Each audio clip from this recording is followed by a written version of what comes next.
Yo, y'all know what it is. Y'all know what it ain't. And I thought this shit was over. I ain't gonna lie to you, folks. You know, Dirk, he came back. I guess he been performing at big venues, so it don't count as little pop-ups at clubs and stuff like that. But I thought CPD was off that with the drill artists. Especially, you know, of course it'll never be over with Chief Keef. But Lil Durk, he been performing in the rack. G Herbo been performing in the rack. There's been a lot of people that's actually been performing in the rack who had that band on them at one point in time. And honestly, Joliet, that's like an hour away from Chicago. It depends on what part of Chicago you in, honestly, you know, but that's far. And I would have thought that it wouldn't have been no issue with Bosstop performing, especially since he ain't got like no real big name. But I that goes back to show y'all what I was speaking on. And I'm glad that this just crossed my mind.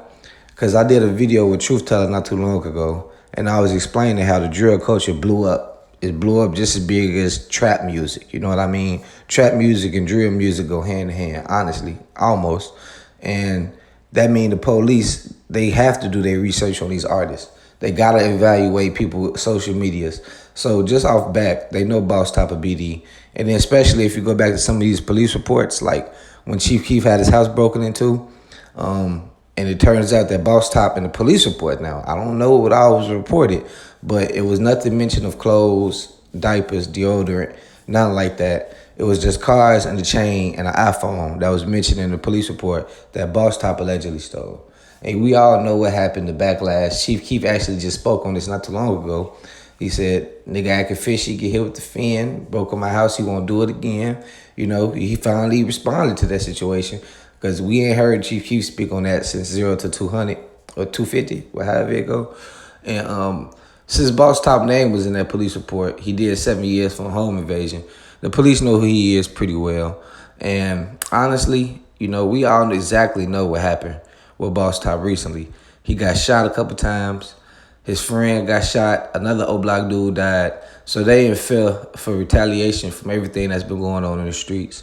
But it's been over 10 years. No, it's been 10 years to the year exactly. And I thought this would have died down, but apparently not.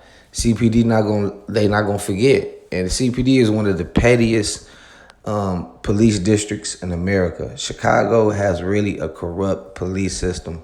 The judicial system altogether is corrupt here in Chicago. If you got money, it don't matter if you black or white. Green is the only color that matter. And apparently green ain't coming to play for this issue right here. You know, I don't really know no Bosstop songs that I could recite to you that's as of recent. You know, maybe back when he first started and he came out with that At Your Neck, he had a couple bangers on there. But man, Chicago, you can't win in Chicago. Everybody talk about each other being crabs in the bucket, but the police don't want to see you win either. You know, it's the police even tell you sometimes, why did you run my stop sign? You just ran my light. Why is your music blasting in my neighborhood? They look at Chicago as their territory, but then they want to get mad at the gangbangers for defending theirs. You get what I mean? In all actuality, Chicago don't belong to nobody. Nobody. Maybe some politicians you could say got a hand in controlling Chicago, but the police, they'll talk to you like this is their city. Get in the comment section. Let me know what y'all think below. I'm gone.